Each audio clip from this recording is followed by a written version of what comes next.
Hello students, मैं आकाश भारद्वाज एक बार फिर से आपकी इलेक्ट्रिशियन थ्योरी की क्लास में आपका स्वागत करता हूं। जैसा कि हमारा रिवीजन वर्क में चल रहा है, डीसी मोटर का चैप्टर चल रहा है, तो उसमें डीसी सीरीज की स्पीड कंट्रोल हम पढ़ चुके हैं। और अब हमारा जो टॉपिक है आज का, डीसी शंट मोटर में स्पीड कंट्रोल। तो डीसी शंट मोटर में स्पीड को 3 विधियों से कंट्रोल किया जाता है। मैं आपको बता देता हूँ, डीसी सीरीज़ का तो हम पढ़ ही चुके हैं।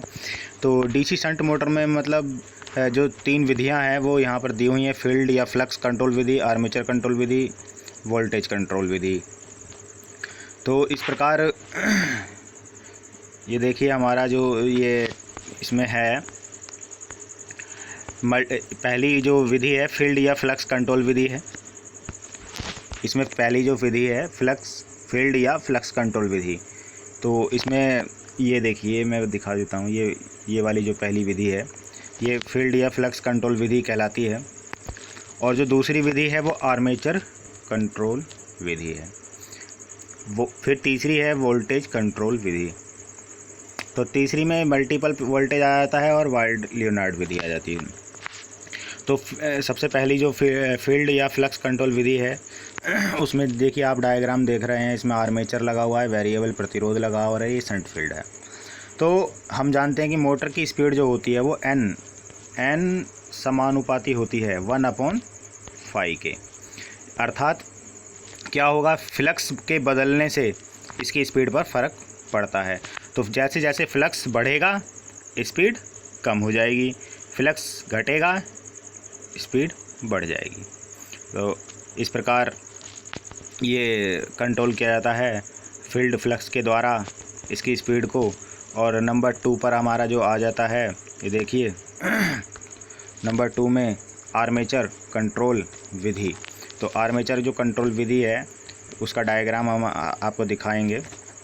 ये देखिए, इसमें ये यहाँ पर ये आर्मेचर लगा हुआ और ये शंट फील्ड है, यहाँ पर वेरिएबल प्रतिरोध लगा हुआ है और ये डीसी सप्लाई है। तो इस विधि में आर्मेचर के सीरीज में वेरिएबल प्रतिरोध जोड़ दिया जाता है।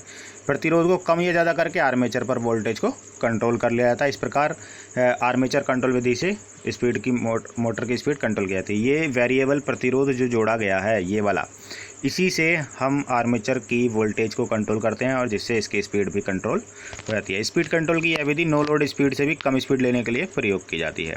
तो साथ ही यह विधि महंगी है, वे ज़्यादा प्रयोग में ना आने वाली होती है, इसलिए इसमें एनर्जी ज़्यादा वेस्ट होती है, मोटर की एफिशिएंसी बहुत कम होती है। तो आर्मेचर कंट्रोल विधि में ये सब चीज़ें हो जाती हैं। तो तीसरे नंबर पे आता है वोल्टेज कंट्रोल विधि। तो वोल्टेज कंट्रोल विधि में सबसे ए और बी 2 थी। मल्टीपल वोल्टेज, इस विधि में शंट मोटर के सीरीज में आवश्यकतानुसार वेरिएबल रेजिस्टेंस लगा दे जाते हैं जिससे कि वोल्टेज को कंट्रोल कर लिया जाता है। और इसके बाद जो हमारी आती है ये वार्ड लियोनार्ड विधि है। ये मैं आपको दिखा देता हूँ, ये देखिए, ये वार्ड लियोनार्ड विधि है, ये लास्ट विधि है इसकी। इसमें क्या होता है, एक डीसी मोटर होती है, एक डीसी जनरेटर होता है और फिर एक और मोटर होती है। इन तीनों विधियों का प्रयोग इसकी स्पीड कंट्रोल करने के लिए। तो मान लीजिए एक मोटर का कंट्रोल करना है तो इसमें डीसी जनरेटर चलाएंगे, डीसी मोटर चलाएंगे और इससे सप्लाई दी जाएगी। तो यहाँ जनरेटर का वर्क, ये टर्मिनल दिए हुए हैं, इससे वेरिएबल रेजिस्टेंस है और यहाँ से डीसी सप्लाई दे रहा है। अब ये डीसी मोटर है एक, इसका शंट फील्ड के जो सिरे हैं वो यहाँ सप्लाई से जोड़ दिए गए हैं और इसी प्रकार इस मोटर के भी, और इनको आपस में कपलिंग कर दिया गया है। ये इलेक्ट्रिकली और टर्मिनल्स दोनों से कपलिंग है। ये जनरेटर और मोटर, ये वाला जनरेटर और मोटर इलेक्ट्रिकली और मैकेनिकली दोनों आपस में कनेक्टेड है। ये देखिए, ये इलेक्ट्रिकली कनेक्टेड है, यहाँ से कपलिंग है। तो इस प्रकार ये जुड़े हुए हैं। और इसमें जो भी होता है एक ऐसी मोटर है जो जिसकी स्पीड कंट्रोल करनी है। तो यहाँ पर जो MC दी हुई है उसकी स्पीड कंट्रोल करनी है और इसमें वेरिएबल वोल्टेज जिसके आर्मेचर को दी जाती है जिससे कि स्पीड कंट्रोल होती है। ये वेरिएबल वोल्टेज MG सेट से प्राप्त की जाती है। तो MR को AC व DC किसी से भी चलाया जा सकता है। जनरेटर के आउटपुट वोल्टेज से MC को दिए थे। मोटर जनरेटर सेट को उसी दिशा में चलाया जाता है जिस दिशा में मोटर को चलाना है। तो इस प्रकार इसमें ये तो मोटर जो है इसमें सप्लाई दी जाएगी बाहर की है और ये जनरेटर है। इन दोनों के माध्यम से हम इस वाली मोटर की स्पीड कंट्रोल कर रहे हैं। यह विधि 10:1 अनुपात में कंट्रोल की जाती है, लेकिन ये विधि भी बहुत महंगी पड़ती है। फिर आ जाता है हमारा इलेक्ट्रॉनिक स्पीड। देखिए इस इलेक्ट्रॉनिक जो स्पीड कंट्रोल विधियाँ होती हैं वो थायरिस्टर के थ्रू या एक सर्किट्स के थ्रू होती हैं। तो इसमें सबसे पहले दिया गया आर्मेचर को सप्लाई होने वाली वोल्टेज को कंट्रोल करके।